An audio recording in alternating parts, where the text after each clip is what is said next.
former Mets general manager, currently works for the MLB Radio Network on Sirius XM, Steve Phillips. Steve, thanks for joining the show. No, I'm glad to do it. Happy to be with you. Awesome, thank you. Thanks for being here, Steve. Now, real quick, give us the Billy Epler's position and everything that he went through with the Carlos Correa deal that kind of went south for the Mets after what had happened. They already knew he had an injury and everything. Give us what a GM would think about that. Well, I think the Mets, they had interest in Correa. They clearly knew what went on with the San Francisco Giants, but they figured why not at least take a flyer, see if we can make a deal. But they knew the physical was going to be a challenge, and sure enough, the Mets doctors flagged the same issues that the Giants doctors did, which in some ways gave the Giants a little bit more credibility, where people thought that the biggest issue involved was cold feet, not an injured foot or leg. But they got scared of the money. But that wasn't it. There was a concern there. And I think at some point, when you're a general manager, you rely upon the doctors. You don't know. We all do a little bit of medical work. We do a little bit of lawyer work. We do a little bit of trainers and coaches. And we do a little bit of that when you're the general manager. But when it comes to this sort of thing and the level of risk you're willing to take, you've got to rely upon the experts. And the Mets have outstanding team physicians. And I think from Billy Epler's perspective, they had Escobar already in place. So it wasn't like they lost out on somebody else while waiting for the Correa thing to resolve itself, which is a little bit different than the Giants, who, they had to fill the spot somewhere else and their roster some other way once they lost out on Correa. This was sort of the icing on the cake for the Mets if they could get it. And it's interesting to me that so many Mets fans that I heard, long complained about the ownership not spending enough money. But it was funny that when they got Correa, the number of people said, I don't know if I like it. I want to win with character and integrity. And I'm like, wait, you don't get to complain about not spending money. And then when your owner is going to spend money, say, no, I don't want him to spend it that much. So, it was funny to listen to. But the Twins had Correa. They had him last year. They knew him better than everybody else. But I understood the risk and why the Mets bailed out of it, and all it does is leave money freed up to go in another direction later. Listen, we're a damaged group, Steve. We're a damaged group, us Mets fans. So, you didn't hear us. You didn't hear us talking about character on this show. We were talking about spend the money and get me that championship now. Yeah, especially with all the Yankee fans we know. Now, were you surprised they didn't match the Twins? Because the Twins got him on the cheap. Well, I think at some point, I think at some point the Mets sort of realized that even at that level, there's a level of risk. And what the Mets did, the Mets were willing to pay him. Here's the other way to look at it. If Correa wasn't worried about his leg, he should have taken the Mets deal. Yep. Because he would have, it was for more years, but he would have made $45 million more for the Mets deal. Over the same amount of time, if it just was going to be backloaded a little bit, he wasn't going to get money up front, but he would have made more. So his saying, okay, I'm going to take the Twins deal, makes me believe that he has a concern about his foot. Otherwise, he would have taken the Mets deal. If he had no concern, take the longer-term deal, take all the money from the Mets, and go play. But he had concern about it too. And so, I think the Mets did the right thing, that their big issue was, is he going to last for 10 or 12 years? Will the leg hold up? The other part of this is, here's a guy that's dealing with a lot of back issues too. Well, when you have, and and my view of it is, when I've got a leg issue, lower leg issue, and then it's coupled with back issues, that's a compensation injury for something that's hurting in your legs. And so I think that there's a lot of reasons to walk away from that one. In the long run, I think the Mets are going to be grateful that they didn't get Correa. Yeah, no, I agree. Now, do you think, speaking of injuries, and do you think they did the right thing with DeGrom? And do you also think that is starting pitching the most overpaid position in sports? Well, first, I think they did the right thing with DeGrom. He scares me. He's made 26 starts combined over the last 2 years. He's not made more than 15 starts in the year over the last 3 years. And so, I've got a real concern there. My experience is where there's smoke, there's fire. And when a guy constantly needs to miss time, then he can come back, and then constantly there's not just a strain, there's an injury somewhere in there. And so I don't blame them for walking away on that one either. And quite honestly, I think Verlander, even at his age, is much less of a risk than DeGrom is. So I think the Mets actually spent less money and got a more probable pitcher in Verlander. So I like what they did with that one. And I love DeGrom. I mean, when he's healthy, when he's pitching, he's the best in the world. But, he's just not able to take the ball every fifth day. Verlander showed he can do it coming back from Tommy John. He's an elite level pitcher, an experienced guy. And so I think they did the right thing with DeGrom. And here's the thing. Great starting pitching, is the difference between a guy with a 3.5 ERA and a 2.5 ERA doesn't feel like it's all that much, right? But it's huge.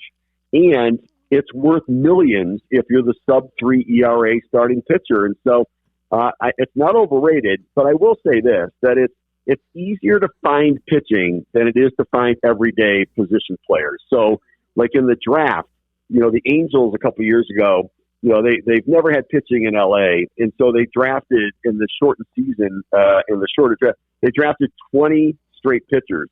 And I think that's the biggest mistake. If you want good pitching, draft 20 good position players and then later trade them for the pitchers where somebody else pays for the Tommy John, somebody else pays for the development, somebody else gets that guy right, because you can get somebody on waivers that turns into somebody. You can get somebody in a trade. You get somebody who gets released. You sign a free agent.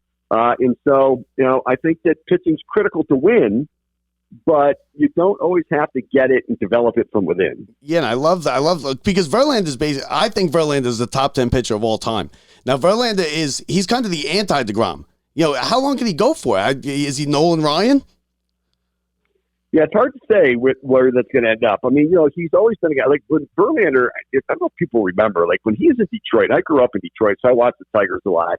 And, watching Verlander, he was a guy that actually had to hold back his fastball early in the game and throw it 96, 97. But he would take pride in the fact that he'd throw his 99th and 100 pitch at 99 miles per hour and 100 miles per hour. He had that ability to hold on to that velocity throughout the course of the game. He's got outstanding breaking stuff. He's got a really clean delivery that he can repeat on a regular basis, which is allowing him to sustain command and control and health and all of that. He had Tommy John, worked his way back from it, but he looks like he's as fresh as he was 10 years ago. With this team, picking up Verlander, we have Scherzer now coming for his second year, Kodai Senga. I mean, all the other free agent pickups we've had, re-signing the most important pieces. How much pressure is it on the Mets and on Buck Showalter in particular to win the championship this year? Well, I think that there's pressure, but there's good reason for it, right? There's a reason everybody's excited about the team and has expectations. There's a lot of talent on the team. So, Buck Showalter doesn't care about pressure. He gets it. He's been around for a long time. He's going to make sure that he goes out there, manages, tries to keep everybody healthy, keep the eye on the ball, which is, come October, you want to have Scherzer, who always seems to run out of gas late, try to keep him fresh. And Verlander, try to keep him fresh so that you've got your aces ready to go late in the year. But there's pressure. But the reality is this. The Atlanta Braves are really good. The Philadelphia Phillies are really good. The Dodgers and the Padres are really good. The Cardinals are going to be really good. The Brewers. And so, there are a lot of other good teams. And what we saw last year, just get to the playoffs and then you have a chance, right? Once you make the tournament, you've got a chance. I mean, the reality is what the Philadelphia Phillies did last year as the third wild card team, I think reinforced to everybody in baseball, just get in. Yeah. Under the new format with wild card teams where it's a 3-game series and not a 1-game series, I think it gives those teams a little bit better chance to try to sustain and make a run. Yeah. And so I think the Mets are in a good spot going into the season. Yeah, but I mean, then you get in, and then all of a sudden you're in the 5th inning, and you have the best pitcher in the world, and he's losing 7-0. Yeah, San Diego did that to us this year. That's exactly what happened. Right, that happens. No, that's the thing, because the shorter the series, the more any individual great performance or any individual clunker can affect it'll end your season, and so or continue your season, and so.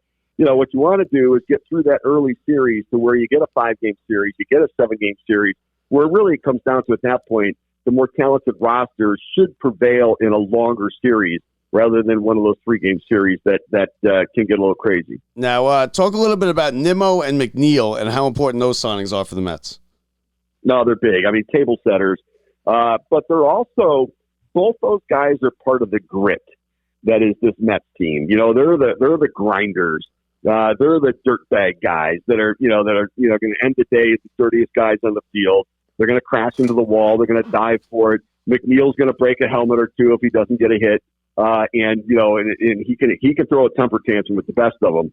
But those guys, day games after night games, you want those sort of gritty, tough guys.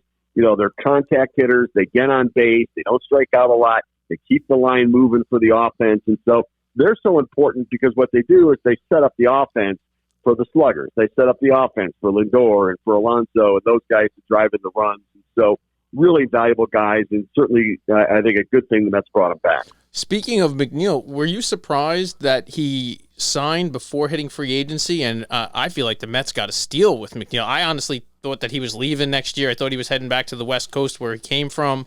But now it looks like we got him for a few years for what I believe is a discount. Yeah, so here's the thing is, he would have hit free agency at 32, 33. And, I think he's looking at it saying, well, geez, 32, 33-year-old guys aren't going to get as good a deal. Why would I not want to get paid at the age of 33 based upon what I did at the age of 30 or 31? And, non-power hitting, no stolen base guys, right? So he really relies upon just his batting average because, the impact players hit for power or they have speed. They're going to hit it out of the park or they're going to steal bases, especially with the new rules coming in. And he's not really either one of those guys. He's more of a tweener. And so I honestly think that he did the right thing for himself with his age and where he is in free agency. And I think that listen, if someone's going to give me $50 million, I'll take 20. I'll take the league minimum. I mean, look, I'm with you. Me too. And so I think he did the right thing. And I don't know necessarily that maybe he left some money on the table, but I don't know what people are going to pay a guy at 33 who doesn't hit for power or have speed.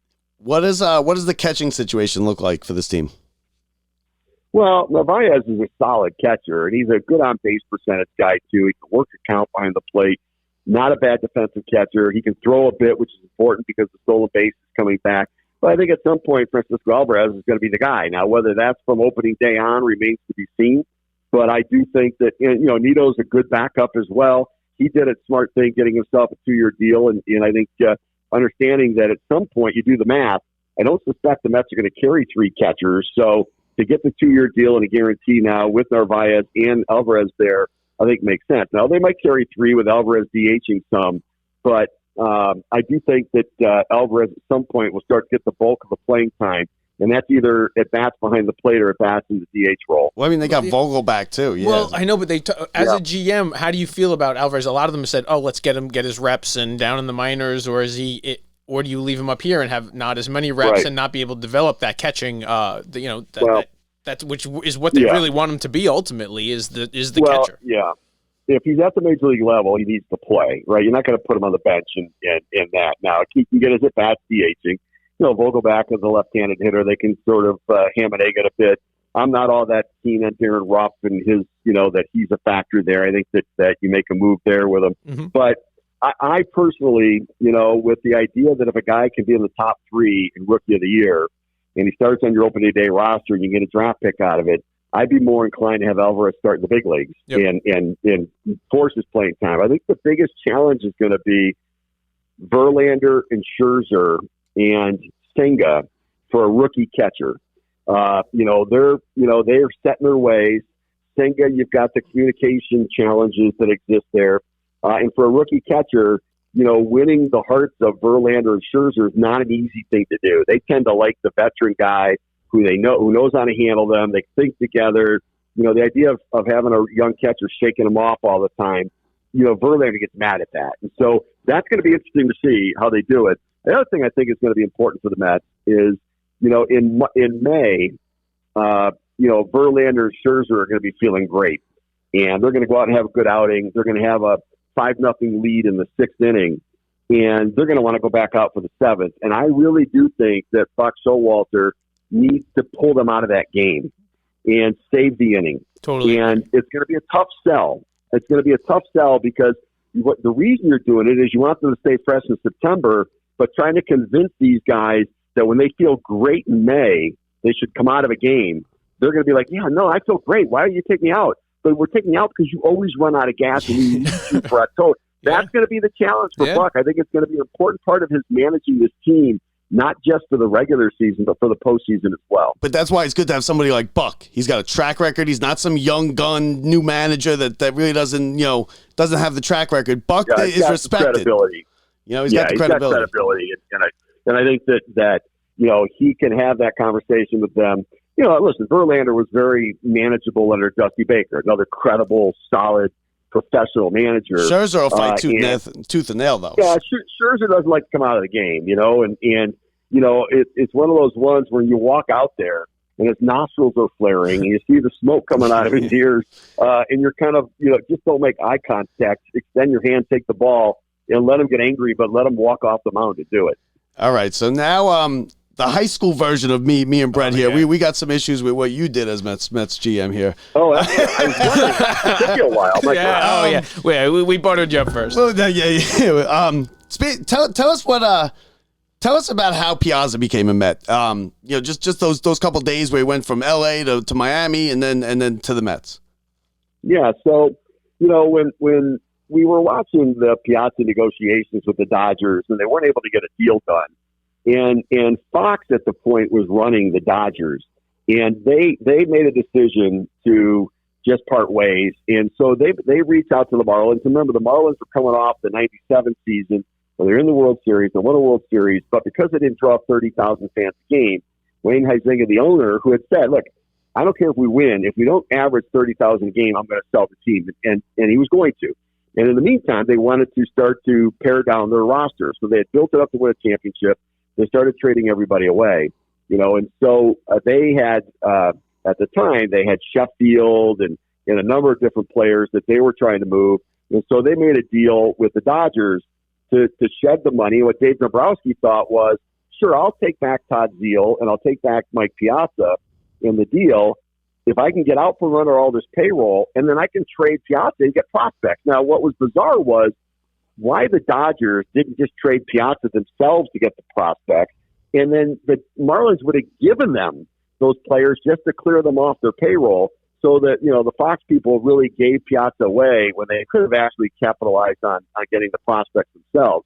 But when Dave Dombrowski made the deal and Dave and I had made a lot of deals. We had talked a lot. I'd gotten Al Leiter from him. I'd gotten Dennis Cook from him. We were after Kevin Brown that offseason, and so I knew all the people that Dave Dombrowski liked in our organization, and some of them he ended up getting in the deals that we had made. And so when they first got Piazza, I called him and he said, "Well, I think we're going to hold on to him right now." And for a little bit, and he said, "Well, but I'll mark you down as being interested when we decide to go ahead and move him." And then about 2 days later, he called back and said, "You know what? We're not going to hold him. We're going to go ahead and move right away to try to trade him. So if you're interested, let's talk about it." And so I certainly had interest about it. And then, went back and, when you're going to make a decision like this for a guy who's going to be a big free agent at the end of the year, you're going to give up some capital of players, but you're also going to have to spend some money if you're going to keep them in the offseason. So I went to ownership. We had a discussion about it. Remember, we had Todd Hundley coming back from Tommy John surgery as well, right around that same time to come back and catch. And so we thought, well, what is the best way to go about this? We're going to get Hundley back. Well, you might say was the second best catcher of that time. Fan favorite. Fan favorite Todd Hundley at the time. Favorite, so. Right. He was the reason we went. Right. He was the reason we went and gave those free Coke cans to sit in the picnic area every Friday night. Right. Yeah, and he was amazing. Right, and Todd was a gamer too, hard-nosed, tough guy. But he was coming back from Tommy John. We knew his arm wasn't going to be quite right, but we wondered. We thought, well, should we give up prospect to duplicate the catcher's position when we have Hundley coming back? And so we discussed it internally, and I think the decision at the time was, I think we should probably still explore this. But then after talking with ownership about it all, we sort of backed down and pulled out of it. And then what I was able to do was to get all the staff back together again on the business side, on the baseball side, and go back at ownership again and say, listen, I really think we should do this now. We need a star player. I love Hundley, but he's not the marquee star. And we can get Hundley. We'll try him in left field, see if that could work out. but let's go get Piazza. And I finally got approval to do it. And so, Mike and the Mad Dog take a lot of credit for us playing Piazza. And it's so funny because I said to Chris Russo, I said, by the way, when you called Dave Dombrowski, what did you offer him for Piazza when you made that deal? I'm thinking, you weren't ever in my office to be part of this, but they think they applied pressure on us to go get it, and it's just not how it happened. But it's all right. It's a good story. So we went back, and here's what I knew. Dave Dombrowski liked to make trades where there were lists. He wanted to choose players off of lists. So what I did was I knew 3 players that I would include in the deal for Piazza. But Dave likes to be the one to make the decision about who the players are. So what I did is I put one player, Preston Wilson, on list A, and then surrounded him with a couple other guys, knowing that the guy he liked the most was Wilson. Then I put Ed Yarnell on list B with a couple other guys that I knew that he'd like Yarnell the most because we had already talked to him about these players in the Kevin Brown and Al Leiter and Dennis Cook trades.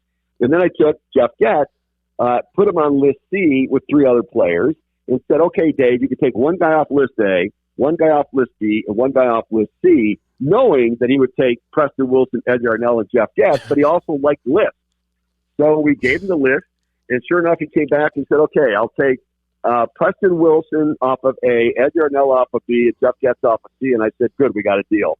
And so we were able to get that deal done. We knew Chicago, the Cubs were in on it at that time as well. And so we gave up a lot.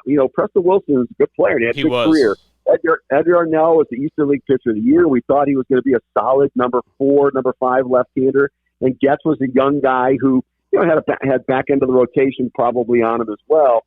But it turned out that Preston had a good career. But the way I looked at it was, and we're giving up prospects, is that none of them are going to be as good as Piazza.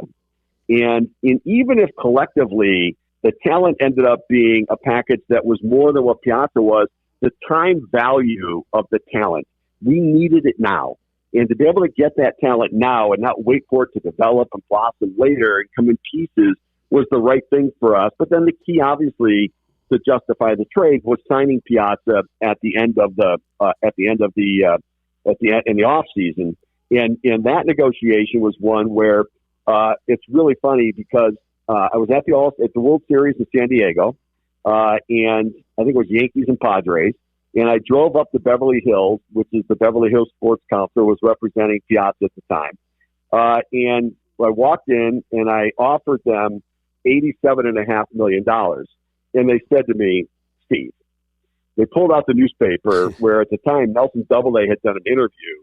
And Doubleday said, listen, we'll probably offer him $91 million to see if we get the deal done and that. And so, and they said, Steve, your owner already said that you're willing to go to the $91 million. I said, all right, so listen, if I go to the 91, can we get the deal done? They go, yeah. I go, okay, good.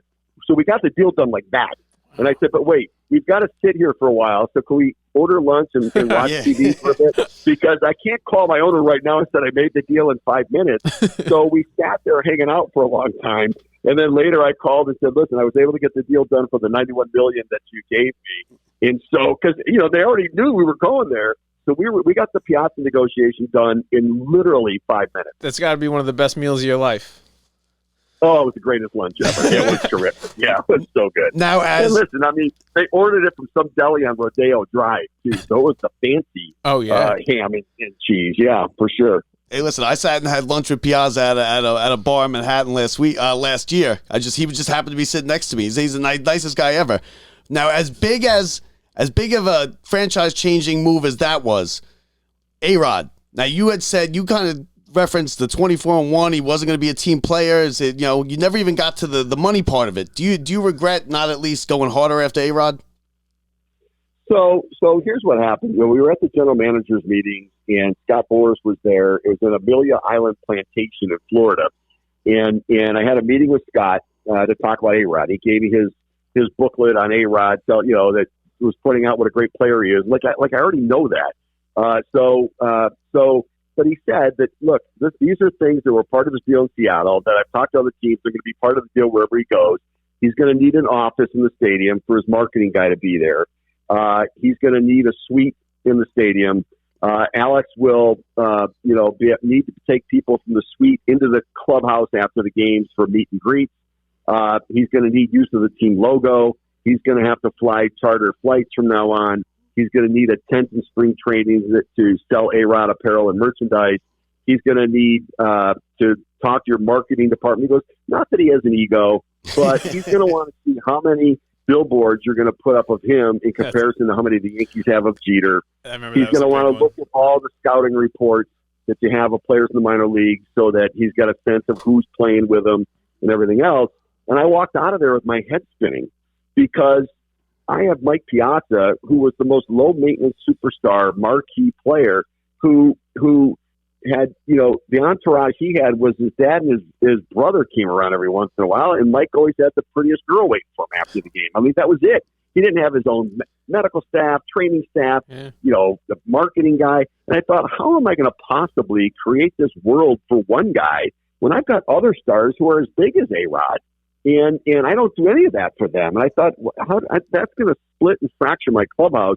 Now, I will say that I am a little bit inflexible when it comes to that stuff.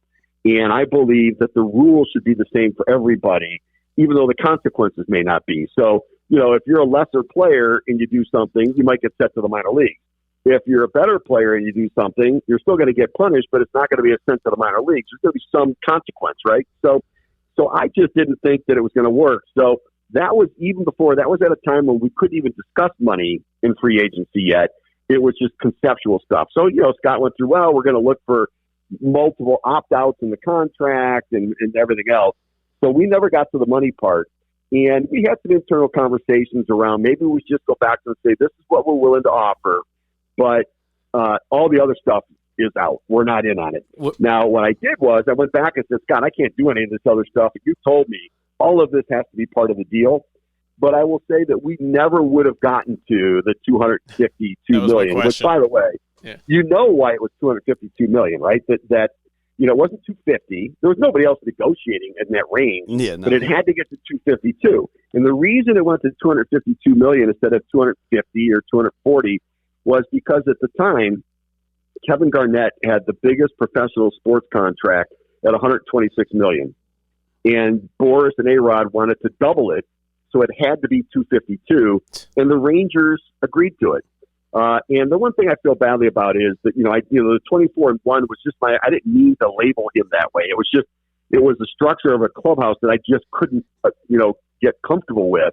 And I felt bad. He kind of got labeled that way, and I think it hurt him. And I felt bad about it. And I think it's taken a long time for that to sort of wear off and not bother him having had that label attached. And I feel badly about that. Yeah, but I mean, you just described a nightmare employee. I mean, I want this, I want that. I mean, I get it. He's a great player, and he is. He's a great player, the steroids, everything aside. But that's a nightmare. That's a nightmare coming into your team, to your clubhouse. I mean, it could be. I mean, listen, I mean, he seemed to fit. I mean, the Yankees won a championship with him. And here's the thing. The Yankees won a championship with Roger Clemens and Randy Johnson being able to leave the team on a Sunday to go home with the off day on Monday and then go meet the team. And those were things that I wasn't going to be willing to do because I thought I can't. If I'm going to do it for you, I've got to do it for everybody else. And yet, it can work. I just was somewhat inflexible with that stuff, and I still am a little bit. But I just think that if you have a team, how do I hold everybody accountable if you don't have to be a part of the team some of the time? Yeah. So it's sort of the old school mentality a little bit. Now, do you think the owners that you worked under, the Wilpons, they weren't as free with the money and everything? Would you say it would be much different working under someone like Steve Cohen, who has the open checkbook, but he seems to be more hands on and have his nose in the business in the baseball side of things a little bit more? What? Yeah. So, it's interesting. Like, Steve Cohen really has become George Steinbrenner in many regards. George Steinbrenner, would pick players. He'd be involved on which players to take. I think the Wilpons get a bad rap. I do. I think that what was the challenge, and I thought the Mets GM job was the toughest job in sports when I was doing it because the expectations and the hopes for the Mets fans were the same as the Yankee fans, yet the resources were different and the approach was different. Back then, the Yankees and Brian Cashman didn't have a budget, and I had two owners with Nelson Doubleday and Fred Wilpon who each owned 50% of the team. So neither one of them had the control to decide the direction over the other. And so it was really hard sort of being in between the two of them trying to manage, well, what do I do? Because one, Nelson believes spend money to make money. And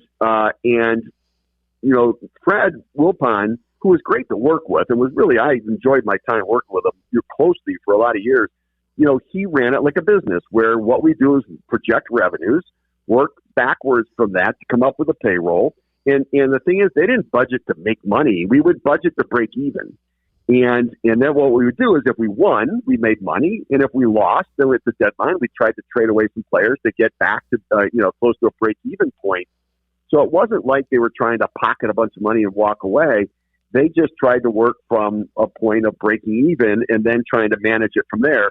Where sometimes what other teams and what the Yankees did is they got out in front of it. They set themselves up to lose money, but hoped that with the moves that they made, that they would win. From a business perspective, it would be better, and they'd at least get caught up to break even or to go beyond. And so it's just a different way of doing business. Steve Cohen he wants to win. And right now, because of his wealth, millions of dollars don't mean much to him. I did the math on it once, and I think when Robbie Cano was getting released with $40 million left on his contract, at the time I thought Steve Cohen was worth $14 billion. So $40 million to somebody who's worth $14 billion is $287 to somebody who has $100,000 in the bank. Wow. Yeah, I mean that is a perspective. That is as good as it can be put. $247. Right? That's a lot of money, No, it's right. It is. But right. Yeah, but to get rid of Robbie Cano, I'd throw in an extra 20. It is really crazy wealth. And here's the thing. I would never apologize for an owner who wants to spend money. I would relish it. I think it's good for baseball. I thought George Steinbrenner, in the way he did it, by spending over his mistakes, was good for baseball. It created a villain. I think it's good to have a villain in sports. I think the other thing is that every time the Yankees would come into town, those teams that they played would draw more people. They'd make more money, and people kept complaining. I'm thinking, wait, the more they spend, the more revenue they generate, the more luxury tax they pay, the more money small market teams get. So celebrate the Yankees. And I think that, same thing now where people say owners are getting mad at the Mets. Forget that. No. Steve Cohen wants to win. Yeah, we don't care. As Mets fans, we are always just jealous.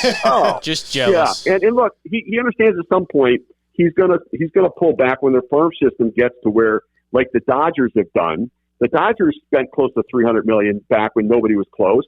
And they won. They got their business plan going. They made good decisions in drafts and minor league players. And now they can pull back a little bit because they got a great feeder system of players coming up. People want to play for you. It works. Why are they still paying Bobby Bonilla?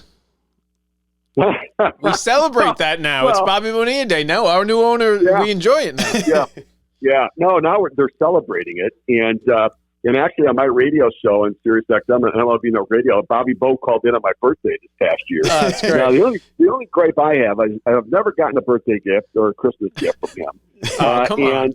The lifetime annuity plan that he got. Now, the lifetime annuity plan, the reason that it was done was because of the Bernie Madoff relationship. Yeah. The deferred money that when we released Bonilla with like $5.9 million on his deal, the whole plan was to invest the money in the Madoff fund and then defer it. And that the Mets plan was to make money on Bonilla's money. That whatever he was going to get paid out, the $29 billion over the 35 years, wait 10 years and the 25 years of payments, the Mets were going to make a ton of money on his $6 million over that period of time. That justified significantly, like it was a genius move when we first did it. I mean, the way that we were deferring the money, they were going to make millions of dollars on it with the investment with Madoff. And now we obviously know that, they got burned by it all. But the plan was to do that. And what people don't know is Bonilla is still getting $500,000 a year from the contract in deferred money that he signed in 1992. Jeez, so he's getting even more money on top of the $1.1947632.18 that he's getting right now. So so he's doing well, and for some reason he's lost my address. Well, I mean, who would have figured between you and the Wilpons and everybody that Bobby Bonilla is the best businessman out there? Yeah, I know, right? Think about it. Smart No, guy. I will tell you, Bobby's very smart with his money, and his agent, Dennis Gilbert, did a great job with all of that as well, and really looked out for players with regard to deferred compensation, which I think more players should probably consider. Well, Steve, tell us real quick. Tell people where they can find you. Okay, well, I'm on Sirius XM, MLB Network Radio, Monday through Friday, 7 to 10 a.m., and that's Sirius XM, channel 89. I'm also doing a show on the Fantasy Channel on Sirius XM, channel 87 from 2 to 4 p.m. Through opening day, so now through opening day. And then also I'm on MLB Network TV. I'm doing TSN TV up in Canada. I do some stuff with Marquee Network and Sinclair out of Chicago. So, yeah, a little bit of this and that, but still love being around the game, and obviously still love Mets fans and Yankee fans and New York baseball fans as well. Well, next time you're on High Heat with Dog, tell him to stop taking credit for your stuff. Listen, fellas, listen. All right, let me tell you something there. All right, now listen, you guys, you let Phillips off the hook easy on the Bonilla thing. I thought you should have gone a little bit harder on that one. But listen, fellas, thanks so much, and tune in for High Heat at 1 o'clock. He's breaking it down. Well, there he is, folks. His name is Steve Phillips. Steve, hell of a job. Thank you. Thanks so much, Steve. We appreciate it. Yeah, you bet, guys. My pleasure.